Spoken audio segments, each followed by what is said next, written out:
Uburusiya bumaze gutakaza ibikoresho bya gisirikare bifite agaciro ka miliyari 127 z'amadolari ya Leta Zunze Ubumwe za Amerika kuva intambara hagati yabwo na Ukraine yatangira mu mwaka wa 2022. Banatakaje abasirikare barenga 325 ndetse n'abarenga miliyoni 1.2 bakomerekeye cyangwa bagapfa muri rusange. Abanya-Ukraine bateye Uburusiya igihombo gikomeye bakoresheje igikoresho gito ariko gikomeye cyane, drone za FPV. Izi zikaba drone zihendutse cyane, zikorwa ku giciro cy'amadolari 300 kugeza kuri 500, kandi zishobora kugurwa kuri internet cyangwa icyarimwe no guteranwa byoroshye. Iyo zishyizwemo ibisasu zishobora gusenya tanki z'Uburusiya zigezweho zifite agaciro kama miliyoni z'amadolari. Izi drone zifite ibice byinshi bikozwe n'amamashini bwa 3D printing, uburyo bwo gukora ibintu mu buryo bw'ikoranabuhanga hakoreshejwe plastike cyangwa ibindi bikoresho bihendutse, kandi hagashyirwamo ubwoko butandukanye bw'ibisasu bitewe n'ibikenewe ku rugamba. Ibi byose biri guhindura uburyo intambara z'iki gihe ziri kurwanwamo. Muri iki kiganiro tugiye kureba uburyo izi drone zikora n'ubwoko bw'ibisasu zitwara. Tunarebera hamwe uburyo baziyobora mu gushaka tanke y'umwanzi, ndetse banareba ingenzi cyane aho ifite intege nke kugira ngo bayisenye bakoresheje igitero kimwe gusa. Tunareba kandi drone ya Ukraine itinywa cyane ya Vampire, ikunze kugaba ibitero nijoro gusa, aho Abarusiya bayita umwanzi w'umukara. Nyuma yaho turasobanukirwa uburyo bubiri budasanzwe bwo kurwanya ibitero bya FPV drones, aho bamwe bakoresha imikasi cyangwa inkoni zifashishwa mu kuroba amafi bafatanyije na drone kugira ngo bazihagarike. Ikaze twinjire byimbitse ku bushobozi bw'izi drone, ikaze dusobanukirwe byose ku mikorere yazo, twige neza urugamba tubona ibyo zimaze kwangiza ku ruhande rw'Uburusiya. Ikaze rero byose tubirebera hamwe. Ngiye tugiye kubana hano, amazina yanjye nk'ibisanzwe Ndimaniragaba Alphonse. Akazi n'inshingano zanjye za buri munsi ni ugukubwira byinshi utamenye, biryoheye amaso n'amatwi y'ubyumva. Turi World Today, iwabo w'ibyegeranyo n'inkuru zicukumbuye, aho ibisobetse urujijo bisobanuka, aho twegura inyandiko tugasobanura ibyisobeka benshi mu kubyisobanurira. Ikaze. Umugabo nyamugabo numenye icyo abandi bakeneye igihe nyacyo. Berwa Correction ahazwi cyane nko kwa Mama Nema baje ari igisubizo ku baturarwanda bose, ku bafite ubukwe ndetse n'ibindi birori bitandukanye. Babazaniye kostime nziza, amakanzu meza y'abageni, imikenyero y'abakobwa ndetse n'ababyeyi. Akarusho kandi bafite decoration ikorwa n'abanyamwuga, amafu n'amafufu bigafurika bitabiriye ibirori byawe. Mutugane dukorera hano mu mujyi wa Muhanga ahazwi cyane nko Kibuye. Nuhagera ubaze ko Mama Nema ni hafi cyane. Ku bindi bisobanuro wahamagara kuri 0785 cyangwa se ugahamagara kuri 0783977782. Muri Berwa Correction umukiriya ni umwami. Uburusiya bukimara gutera Ukraine, umutwe wa gisirikare wa Ukraine witwa Arubusara wese utangira ibikorwa byihuse. Inshingano zabo zari zirimo gukora ubutasi bwo mu kirere, gukurikirana ibikorwa by'umwanzi, kurinda umutekano w'ikoranabuhanga icyarimwe no gukoresha drone mu ntambara. Mu ntangiriro z'iyi ntambara bakoreshaga drone z'Abashinwa za DJI. Gusa nyuma y'uko Ubushinwa buhagaritse kuzigurisha muri Ukraine, uwo mutwe wafashe icyemezo cyo kwikorera drone zabo bwite za FPV, bisobanura First Person View. Ni ukuvuga n'uburyo drone igenzurwa n'umuntu urebera aho drone iri kureba, ku buryo umupiloti aba yumva ameze nk'uyirimo imbere. Izi drone no za FPV zikaba zipima ibiro 4.4 gusa, kandi zikaba zishobora kugendera ku muvuduko wa kilometero zirenga 150 mu isaha. Iyo urebye imiterere yayo, igice cy'ingenzi kigizwe na kadiri ikozwe na carbon fiber, ikintu cyoroheje gusa gikomeye cyane kugira ngo bagabanye amafaranga. Hari igihe bakoresha plastike yacapishijwe na 3D printer hejuru no hasi ya kadiri, bigatandukanywa n'uduce duto twitwa spacers kugira ngo habe harimo ibikoresho bya electronique. Iyo kadire ikaba ifite amaboko 4 afashe kuri moteri enye zikomeye zitagira brushes bita brushes motors, hamwe na herses cyangwa propellers zituma drone iguruka ikabasha kugera kure. Drone ikoresha battery ya lithium polymer izwiho gutanga umuriro mwinshi mu gihe gito. Imbere yayo hagashyirwaho kamera ifata amashusho yaho drone ireba. Hagati muri drone harimo igice cya electronique cyitwa stack. Iki gice kikaba kigizwe n'ibikoresho bibiri by'ingenzi. Icya mbere ni flight controller, ubu bukaba ubwonko bwa drone bushinzwe kugenzura uburyo iguruka, kuringaniza drone mu kirere icyarimwe no kwakira amabwiriza y'umupiloti. Bukaba bunashobora gukora ibintu bigezweho nka GPS, gusubira aho drone yahagurukiye mu gihe havutse ikibazo, kugumana uburemere mu kirere ndetse icyarimwe no kwigenzura yonyine. Hakaba kandi gace ka nyuma gashinzwe kugenzura umuvuduko wa buri moteri. Kera buri moteri yagiraga SS yayo yihariye, gusa ibi byose bishyirwa mu kintu kimwe kugira ngo drone ibe nto kandi yoroshye. Inyuma ya drone hashyirwa reserve hamwe na video transmitter. Receiver yakira amabwiriza aturuka ku mupiloti, naho transmitter ikohereza amashusho yayo kuri drone ibiri kureba agaruka ku mupiloti. Ibi bikoresho bikaba bifite antenne ebyiri, imwe yakira signals ya gigahertz 2.4, indi kohereza amashusho kuri gigahertz ya 5.8. Gusa kubera uburyo Abarusiya bakoresha ibikoresho byo guhagarika signal bizwi nka jammers, abanya-Ukraine batangiye gukoresha frequency zo hejuru hagati ya gigahertz 6.7 kugeza kuri gigahertz 7.2. Ibyo byose akaba ari ukugira ngo zirindwe kuba zahanurwa cyangwa ngo zinjirirwe n'igihugu cy'Uburusiya. Hasi ya stack hashyirwa capacitor, akuma gafasha kuringaniza amashanyarazi icyarimwe no kurinda ibikoresho bya electronique kwangirika kubera ubwinshi cyangwa impinduka z'amashanyarazi. Uyu ukaba umwambaro w'amaso ya FPV goggles wakira amashusho aturuka kuri drone mu gihe nyacyo, ngo uburyo umupiloti areba nk'uri imbere ya drone ubwayo. Ibi bigafasha cyane mu kugenzura neza drone no kubona aho iri kujya, cyane cyane mu gihe igendera ku muvuduko munini. Kugira ngo drone igenzurwe hakenerwa remote control cyangwa se transmitter. Iyi remote control ikaba ifite utuboko tubiri twitwa jimbo tugenzura umuvuduko, guhindura icyerekezo, kuzamuka cyangwa kumanuka, ndetse icyarimwe no guhindukirira mu mpande zitandukanye. Hakaba n'utundi duce twifashishwa mu kugenzura ibindi bice nko kurekura ibisasu. Tanke z'Abarusiya zigezweho zo mu bwoko bwa T-90A nizo zikunze kwibasirwa cyane mu ntego zikunze kudahushwa n'izi drone. Iyi drone ahanini iba yitwaje igisasu cyo mu bwoko bwa RPG, rocket propelled grenade. Ni ukuvuga igisasu gitwarwa n'umuriro wa roketi kigafatishwa kuri drone hakoherezwa zip ties, utu tukaba dupfunyika twa plastique dukomera cyane. Hakaba n'izindi tanka nyinshi za T-90A rimwe ifite intege nke. Igice cyo hejuru cya tanke kiba kidafite ubwirinzi bwinshi, akaba ari nayo mpamvu drone nyinshi zigiteramo ziturutse hejuru. Inyuma ya tanka naho hakaba ahantu habi cyane kuko ariho haba moteri yayo nini ikoresha mazuti ifite horsepower 1000. Iyo gice gisenyutse tanke yose niba ikibasha kugenda. Tanki iba yahagaze ikaba intego yoroshye cyane, akaba ari nayo mpamvu abapiloti ba drone bahora bagerageza kwikubita kuri moteri mu gihe tanki iri kugenda. Aho tanki z'Uburusiya zose intege nke cyane ni mu gice cya turret, aho umuyobozi wa tanki n'umurashi bicara imbere muri turret. Harimo uburyo bw'ikoreshwa bwitwa autoloader bushyira amasasu mu mbunda ya tanki bukayirashisha bwonyine.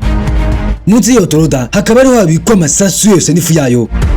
Iyo drone ikubisaho biba bishobora gutera iturika rikomeye kandi rihambaye risenya tanke yose by'ako kanya. Abapiloti ba drone za Ukraine bagerageza buri munsi gushakisha no gukubita muri turret. Iyo bibaye neza turret yose iraturika ikaguruka kuri gatandukana na tanka. Ibi byitwa jack in the box effect cyangwa turret toss. Akaba ari nayo amashusho menshi yerekana tanke z'Uburusiya zasenyutse usanga turret zazo zaratandukanye n'ibice byazo bya tanka. Iyo moteri ya tanka yangiritse maze ikabura kugenda, abasirikare barimo basohoka banyuze mu madirishya yo hejuru bakayisanga ifunguye. Aha kandi naho hifashishwa drone za Ukraine zitera grenade kuri ibi bifaro. Iyi grenade ahanini ibisanzwe ifite pini y'umutekano hamwe n'akaboko kayifata kugira ngo idaturika. Gusa abanya-Ukraine bayisimbuje ako kaboko agapine kameze nka X kugira ngo drone ibashe kuyirekura byoroshye. Hakifashishwa uburyo bworoshye bwakozwe na 3D printer bufatira grenade munsi ya drone. Ibi bikaba ibindi bisasu bifite umubiri wose wakozwe na 3D printer. Gusa imbere hakaba ibice byahinduwe bivuye ku bisasu bya gisirikare. Bikaba biba bifite uburyo bworoshye bwo guturika iyo bikubise ku kintu. Iyo drone ebyiri zifite ibi bisasu zigeze hejuru ya tanki ifunguye, irakura ibisasu imbere muri tanki amazi igahita ivaho. Ibyo bituma tanki isenyuka biturutse imbere. Hakaba ubundi bwoko bwinshi bw'ibisasu bwakozwe na 3D printer bikoreshwa muri ubu buryo. Ikibazo gikomeye kiri kuri izi drone zigenzurwa na signal nuko zishobora guhagarikwa n'ibikoresho bya electronique by'umwanzi. Kugira ngo bikemuke, abakora drone muri Ukraine bazanye igitekerezo gikomeye cyane. Drone ziyoborwa n'umugozi wa fiber-optic. Fiber-optic ukaba umugozi udasanzwe utwara amakuru ukoresheje urumuri aho gukoresha amashanyarazi. Kubera iyo mpamvu ntibyashoboka ko signal yayo yahagarikwa. Iyi drone kandi ikaba ifite agasanduku gato kakozwe na 3D printer gafite umugozi wa fiber-optic uzingiyemo imbere. Uwo mugozi ugiranwa kuba ufite uburebure bwa metero 5 kugeza kuri metero 10. Ku mpera yawo ugahuzwa n'akuma gafite inshingano zo kohereza no kwakira amakuru. Hakaba umugozi wohereza amabwiriza ava ku mupiloti ajya kuri drone, undi ugasubiza amashusho ava kuri drone ajya aho FPV group si yahagurukiye. kubera ko izi drone zishobora guhagarikwa n'ibikoresho bya electronic. Abapiloti bazikoresha batera hari intege nke za tanke z'Abarusiya twabonye mbere. Ibyiza bya fiber optic drones ni uko zidashobora kwinjirirwa n'indi koranabuhanga ry'umwanzi, zikaba zikoresha umuriro muke mu itumanaho kandi zigatanga amashusho meza cyane kandi yihuse mu gihe nyacyo.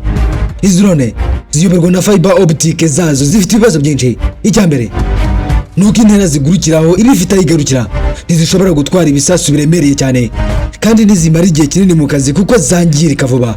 Umugozi wa fiber optic ushobora kwizinga cyangwa ugacikira hagati mu rugendo. Ikindi kibazo gikomeye nuko zisiga imyanda myinshi muri plastike ku rugamba. Urugero nuko muri Ukraine umujyi wa Rimani ubu wose wuzuyemo imigozi ya fiber optic imeze nk'urubuga rw'igitagangurirwa rutwikiriye umujyi wose. Ikindi kibazo gikomeye nuko izi drone zidashobora kuguruka hejuru cyane. Ibi byatumye Abarusiya bashaka uburyo bworoshye bwo kuzihanura.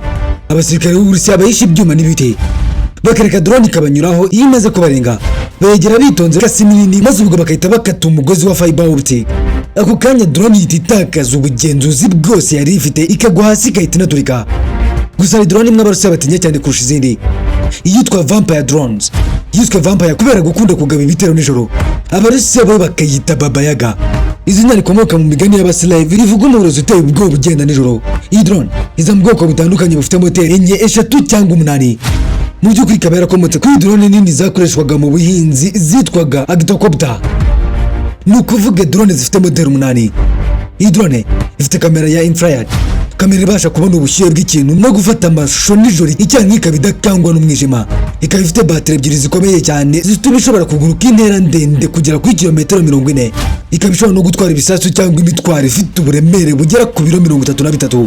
Baba Yaga ikora nk'indege iremereye itwara ibisasu binini bingana n'amasasu ya morte, gusa kandi ikanakora nk'ubwato butwara izindi drone no. Ifite ibikoresho birwanya jamming, uburyo bwo guhagarika electronic signal z'umwanzi ndetse na anteni zidasanzwe zifasha drone no za FPV gukomeza gukora akazi neza kandi nta guhagarara. Uburyo izi drone zikoramo buroroshye ariko buteye impungenge.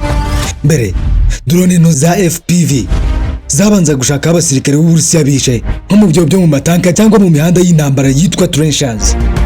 Iyo bamaraga kubabona, Baba Yaga yazaga nijoro igahagarara hejuru yaho hantu maze ikarekura ibisasu bikomeye.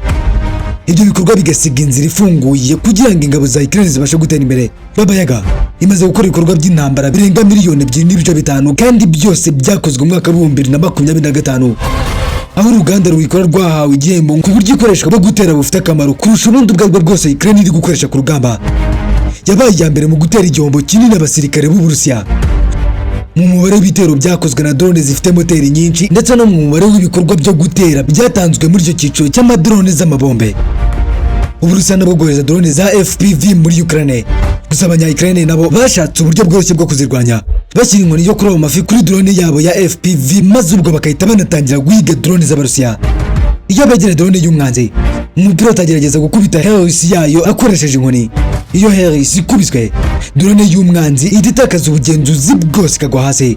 Ubu bukaba uburyo bukora cyane kuri drone zigenda buhoro kandi zifite moteri nyinshi. Kugeza ubu Ukraine imaze gukora drone za FPV zirenga miliyoni 3.8. Inganda zabo za drone zifite ubushobozi bwo gukora hagati ya miliyoni 3 na miliyoni 7.5 za drone buri mwaka. Ubu Ukraine iri ku mwanya wa mbere ku isi mu ikoranabuhanga ry'intambara zikoresha drone. Bamaze kugera ku rwego rwo kohereza inzobere zabo mu bihugu byo mu burasirazuba bwo hagati nka Jordani, Katari, Leta Zunze Ubumwe z'Abarabu, Arabia Saudite ndetse na Kuwait kugira ngo bafashe ibyo bihugu kwirinda drone za Iran zizwi nka Shahid drones, izina z'Uburusiya bwakoresheje mu gutera igihugu cya Ukraine. Ukraine nubwo ari igihugu gito yagaragaje ikoranabuhanga rigezweho n'ubwenge bwo ku rugamba byose bishobora guhindura uburyo intambara zose zo mu gihe kizaza zizarwanwa. Ukraine yagaragaje isi yose akamaro gakomeye drone ifite ku rugamba rw'iki gihe. Yerekanye ibikoresho bito kandi bihendutse bishobora gutsinda cyangwa gusenya intwaro zihenze cyane kandi zigezweho. Ibi byahinduye imyumvire y'ibihugu byinshi ku buryo intambara zitegurwa ndetse n'uburyo ingabo zubakwa. Mu gihe kiri imbere, ikirere cyo ku rugamba kizuzura drone zigezweho cyane zikoresha artificial intelligence cyangwa ubwenge bukorano. Artificial intelligence rikaba ikoranabuhanga rituma imashini zibasha gutekereza, kwiga no gufata ibyemezo nk'umuntu. Izi drone zizaba ziri mu bwoko bwa autonomous drones, bivuze ko zizashobora gukora ibikorwa byinshi zonyine zitagenzurwa buri kanya n'umupiloti. Zizabasha gushaka umwanzi, gukurikirana intego, kwirinda ibitero no gufata ibyemezo byihuse zikoresheje mudasobwa n'ubwenge bukorano.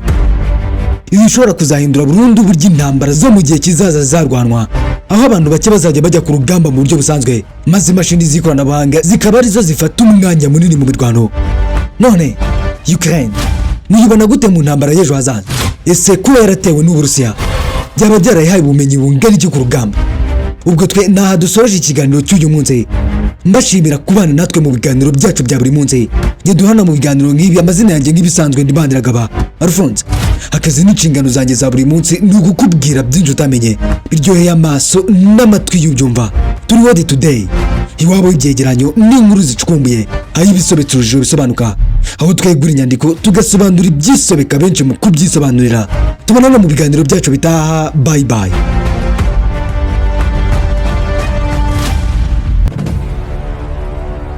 Sinzi niba ujya ubitekereza, ariko abantu bose muhura babanza kubona ibyo wambaye na mbere yuko babona niba uri inzobe cyangwa se niba uri igikara.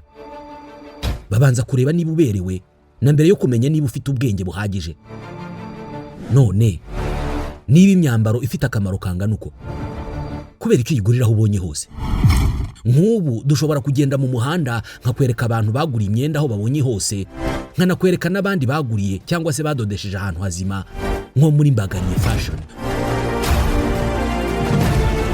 Badoda imyenda y'ubwoko bwose, yaba iy'abagabo, iy'abagore n'iy'abana, muri model zose wakwifuza. Imyenda y'ibirori nka costume z'abagabo n'iz'abagore, amakanzu, amashati, ariko by'umwihariko impuzankano cyangwa uniforme z'ubwoko bwose. Ibigo by'abanyeshuri, abashinzwe umutekano, amarestaurant, amahoteli n'abandi bose bakenera uniforme. Nka ibyo bitari bihagije, Mbagariye fashion inigisha kudoda. Abahize mbere ubu ngubu bari mu kazi. Nta gikwiye kukubuza guhamagara cyangwa se kwandika ubutumwa kuri 0782080321 cyangwa ukabasanga aho bakorera ku Kicukiro Ziniya, ubundi ukareba uburyo hari abadozi, hakaba na Mbagariye fashion.